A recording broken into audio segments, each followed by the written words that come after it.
Alright, ang panonoorin po natin ulit ngayong araw na ito ay galing sa Pinas News Insider. Nasa description niyan, isubscribe niyan dahil naghahatid po yan ng balita patungkol po sa ating Pilipinas kung mahal.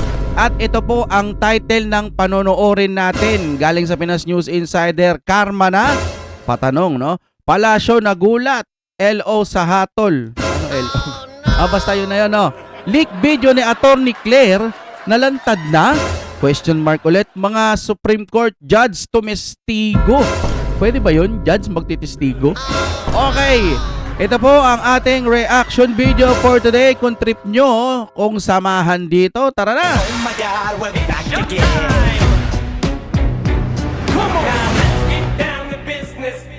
Alright, i-play na po natin. Anong meron? Ito, ang balita ngayon, trending at pinag-uusapan ngayon sa mundo ng social media. Ang di umano'y balita, matapos pinasinungalingan at tila ginawan pa ng libel ang dating Pangulong Rodrigo Duterte patungkol sa mga patutsada nito kamakailan lamang sa isinagawang indignation rally sa Cebu City patungkol sa mga nasabing kabulastugan di umano ng gobyernong Ngagba ay mukhang may mapapahiya at matataranta matapos muling mag-leak ang viral video sa mundo ng social media. Ang tila isang skandalo noon sa bagong appointee ng Palasyong Malacanang ni Marcos Jr. na bagong undersecretary ng PCO na si Attorney Claire Castro. Di umano'y tinatagong tunay na kulay nito na bunyag na sa publiko. Pero bago ang Anong lahat, meron kung sa bago ka kanya? pa lamang sa aming channel, Okay. please huwag kalimutang mag-like, subscribe at i-click ang notification bell para mas maging updated ka palalo sa lahat pa ng Teka po, Pinas News Insider. Kasi itong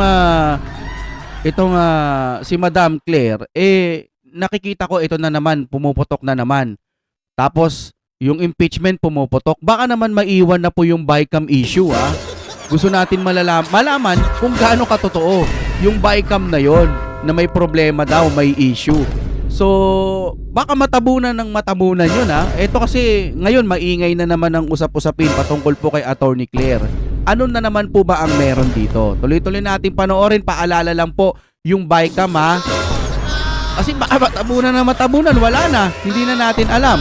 Okay, kailangan malaman po natin ang magiging sagot dyan. Tuloy tayo, tuloy. bagong video na i-upload namin. At ito na nga mga kababayan. Matapos tila walang pagdadalawang isip na sinaraan, pinasinungalingan di umano ang dating presidente na si Rodrigo Duterte ng bagong appointee ni Marcos Jr. na si Bagong PCO appointee? Undersecretary na si Attorney Claire Castro ay sadyang lalabas talaga ang tunay na kulay sa publiko. Tila nga raw isang kahiyahiyang pagpapakita ng pagmamataas at hindi makontrol-kontrol na galit na umabot sa puntong nag-hysterical na sa nasabing leak video na animoy mukhang hindi isang abogada na abay parang isang palinsera na nangyaring 9 na taon nang nakakaraan. Ngunit magpahanggang sa ngayon Anong meron dito? Parang galit na galit si ma'am dito, ay tila hindi nagbabago ang kanyang ugali. Ang nakakagimbal na pangyayaring ito kung saan siya ay naging hysterical, physical na nakaharap sa mga opisyal ng pagpapatupad ng batas at hayagang lumabag sa di umano'y mga legal na pamamaraan ay mukhang sapat na sana para madisqualify siya Hala. sa anumang posisyon ng pangpublikong tungkulin.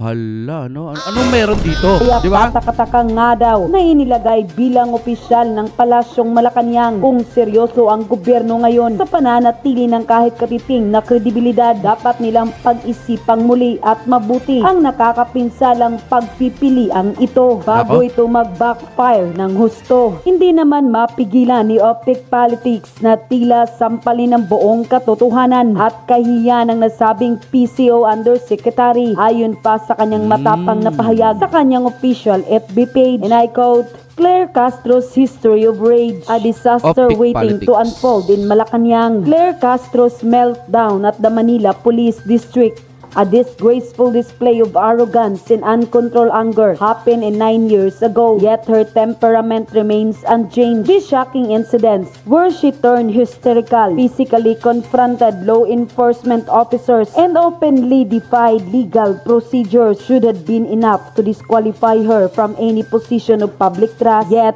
President Marcos Jr. in another bafflingly poor decisions has appointed his volatile figure as the palace press officer. If Malacanang is serious about maintaining a shred of credibility, they must reconsider this disastrous choice before it backfires spectacularly. Let's be clear. This is not just an old incident. It is a red flag that speaks volumes about her character. Nearly a decade has passed, but Claire Castro's outburst, which included shouting at police officers, Hala. pushing them, and attempting to take custody of her client by force, is a chilling reminder of her lack of restraint and professionalism. If she could not maintain composure in a legal setting, how can she be trusted to handle the pressures of national and Sagutan international media? Will she yell at journalists who challenge her? Will she resort to physical aggression when faced with difficult questions? Will she let her unchecked arrogance dictate her responses in a critical government briefings? The palace press officer is the face and voice of the administration, a role that demands diplomacy,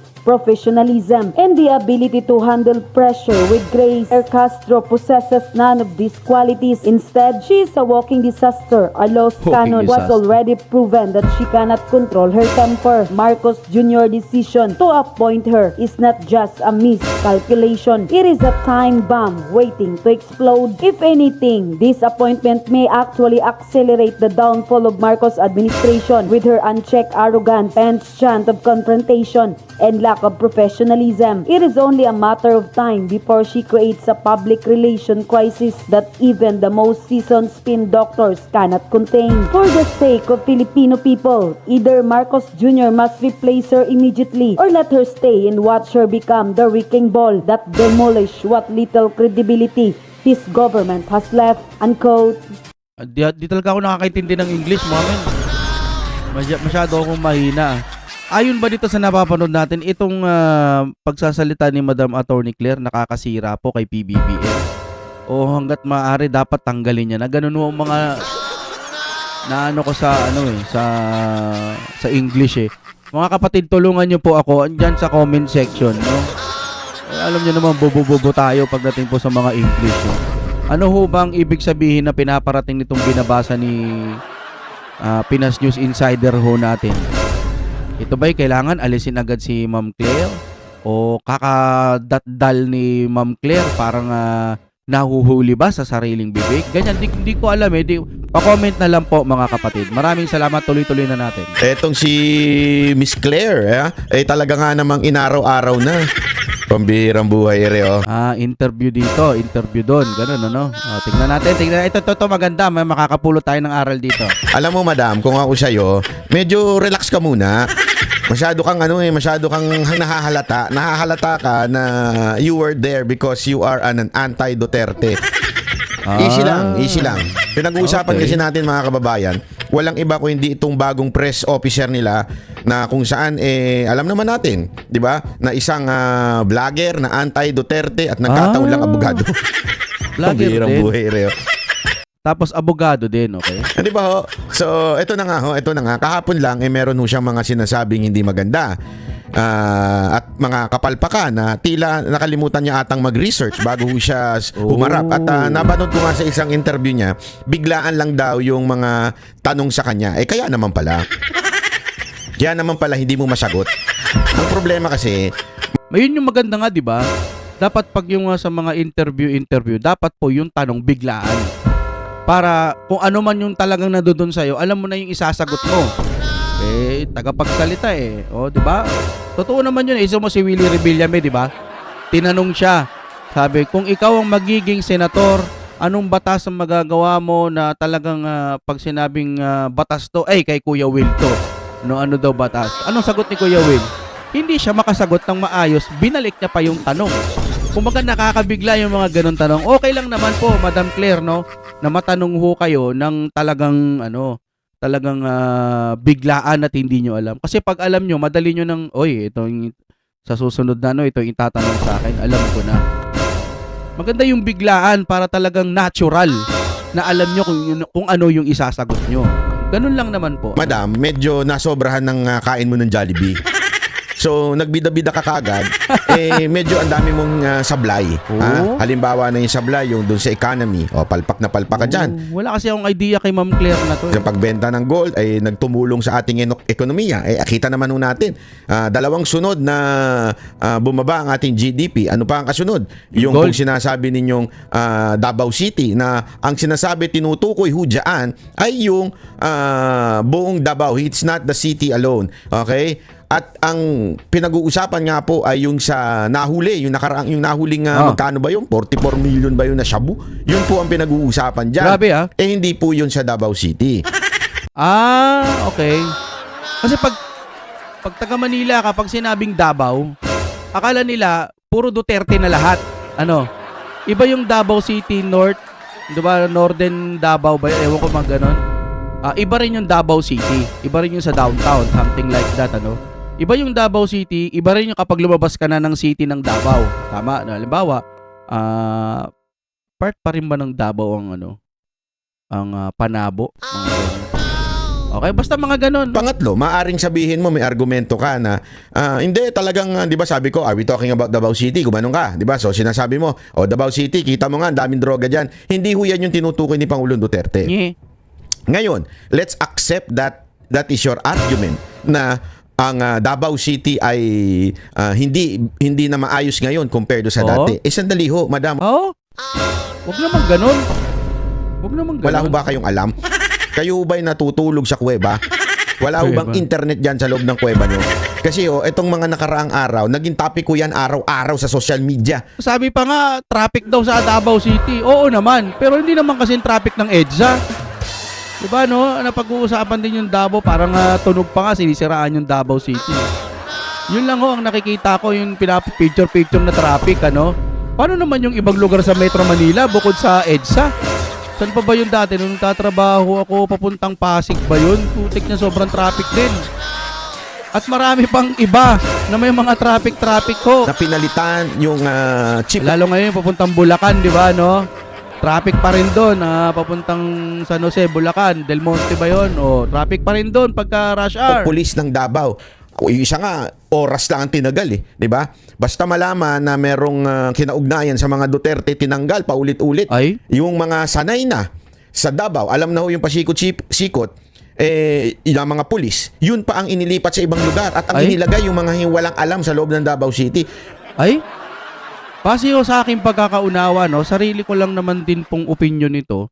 Kapag kahit hindi pulis, halimbawa ikaw ilalagay ka sa isang lugar, doon ka madidistino, hindi mo naman alam yung lugar na yun. O halimbawa, dito ka na talaga na destino sa lugar na to. Alam mo na yung pasikot-sikot. Halimbawa kung may hahabulin, o may i-raid, o may dapat gawa ng taktika, kabisado mo na yung lugar. Diba? Kung ililipat ka sa ibang lugar, magmumukha kang alien, hindi mo alam yung mga mangyayari. Baka unahan ka pa ng mga terorista o yung mga masasamang loob kasi alam na nila yung lugar. Mas mabuti po yung madidistino, alam niya yung lugar para alam niya rin yung pasikot-sikot gaya ng mga kriminal na pasikot-sikot din doon. Paano ba papaliwanag yun? Di ba? Halimbawa, sige sa Davao City o sa mga less po natin na yan, ng mga bagong salta dito sa Davao. Paano yun? Diba? Paano kung hindi ho nila alam? May mapa naman ganon. O pag-aaralan pa. Mas maganda ho sana, para sa akin lang naman opinion natin, mas maganda po siguro yung mga dati na lang po ang ilagay para hindi sila mangangapa doon sa trabaho nila. Yun lang ang masama. Base sa opinion ko, parang pagpe-personal ho ito, nadadamay ho mga kapulisan natin. Sa kawawa naman, para sa akin, dapat kung saan sila, doon din sila. At malamang, yung mga lespo na bagong salta din sa Davao, parang maano rin sila parang, naku, mahirapan din tayo dito. Bakit dito tayo na-assign? Hindi naman natin alam yung lugar na to. Dapat doon tayo sa may alam na talaga natin. Depende na lang din siguro kung, total, hindi nyo naman alam dyan. Sige, bibigyan ko kayo ng extra budget. Yan. Depende siguro sa ganun. Which is, hindi ginagawa po yan. Mga kababayan, ako po sinasabi ko naman nung sa inyo, dami kong kilalang pulis Marami po tayong napapagtanungang pulis. Normal ba na ikaw ay ilagay sa isang lugar na hindi mo kabisado? Ang sagot sa akin, as much as possible, inilalagay ka kung saan malapit sa lugar mo at kabisado mo yung lugar. Oh. Yun ang sinasabi sa akin. Ngayon, may instances na talagang ikaw, kunwari ikaw ay magaling talaga sa ganitong area, Iyan. ililipat ka para maaaring turuan mo yung iba mong mga kasama o di kaya Tama. ikaw ay mamuno ng isang parang departamento sa loob ng PNP kasi nga may purpose ka. Pero hindi normal yung isang buong batalyon ilipat. Kasi mangyayari nun, lahat ng naandun na natira nga. Oo. Bakit to? Kasi lahat nalipat eh. Yung matitira, yung mga inilagay doon, hindi kabisado ang Davao City. Oo, Tapos, tama. sana nga, okay na sana yun kung ilipat mo yung mga entire batalyon mo doon. Yung problema, pati yung leader, hindi taga Davao City. Yun lang. So parang base ulit sa aking opinion, parang masyado naman ang kinokontrol, parang pinipersonal. Dati hindi naman ganyan. Okay naman pag sa Davao City. Ano bang pwedeng mangyari pagka ganito? Nananahimik ang Davao City. Nananahimik, okay naman yan. Pero kung papalitan nila, tas magkakaroon ng krimen-krimen, edi parang tanim issue na rin ang mangyayari. Di ba ho, no? No hate po tayo sa mga kapulisan natin o sino man ang naglagay dyan. Huwag naman hong ganun. Di ba? Okay naman ang Davao City. So, ayon ho sa napapanood natin ngayon ng pagkakaintindi ko at pagkakaunawa ko dyan, kung papalitan nila yan ng mga kapulisan ng marami, sinasabi ni Sir Banat Bay, ng mga batalyon, no? Tapos, magkakaroon ng krimen sa Davao City kasi nga, hindi gaanong maalam itong mga bagong pulis na bagong salta dito po sa Davao City. Halimbawa lang naman. Paano yun? Kawawa naman din po yung mga bagong salta. Para sa akin lang din, At kawawa din yung mga inilipat ng malalayo, di ba? Parehas. Ako naiisip ko lang paano na lang pag may mga krimen, paano nila uhulin? Mas kabisado ng mga inilipat. Yung mga bagong salta, wawa din naman sila, mapapalayo rin sila sa mga mahal nila. Yun lang ang nakikita ko Dapat ilagay kung sino yung mas kabisado doon. Yun lamang po. Pero kung ganyan ang gagawin nila, baka pag nagkaroon ng mga krimen, baka isisi na sa Duterte. Sabihin yung, itong Davao City, hindi na pala maganda Pangit pala pamumuno nito. Yun pala, inilipat-lipat lang. Hindi kasi kabisado ng mga bagong mahal nating kapulisan yung lugar na yun. Kaya medyo nag-a-adjust pa sila. Yun ho ang mahirap ngayon. Dapat hindi na lang po nilipat. Yun lang naman sa akin, Madam, hindi mo rin alam yon. Tama, mali. Anong alam ninyo? Nakakalungkot naman po ata yun. Wala po ata kayong kaalam-alam. Ayan lang, base ulit sa aking opinion, kapag the more na nagsasalita si Ma'am Claire at wala siyang masyadong opinion or wala siyang masyadong impormasyon patungkol dun sa tinatanong, dapat sa akin lang, opinion lang naman. So, parang dapat stop ka muna or sige, sasagutin ko yan sa mga susunod. Pero kung bira ka ng bira, baka mamali ka ng salita, mapag-usapan ka ng mga matitinding mga DDS vlogger natin dyan. Putik yan. Di ba? Si Sir Banat Bay talagang nangihimay-himay ito. Di ba? Okay, hanggang dito na lamang. Kung gusto nyong ipagpatuloy ang panonood po nito, mga kapatid, nasa description yan si Sir Banat Bay. At saka yung Pinas News Insider din, ilalagay natin yan para po kumpleto kapag ka nanood kayo dito kasi nagre-reaction lang naman tayo sa mga balita at nasashock tayo sa mga pangyayari. Palike na lang din po. Maraming salamat sa inyong panonood. Oh my God, we're back again.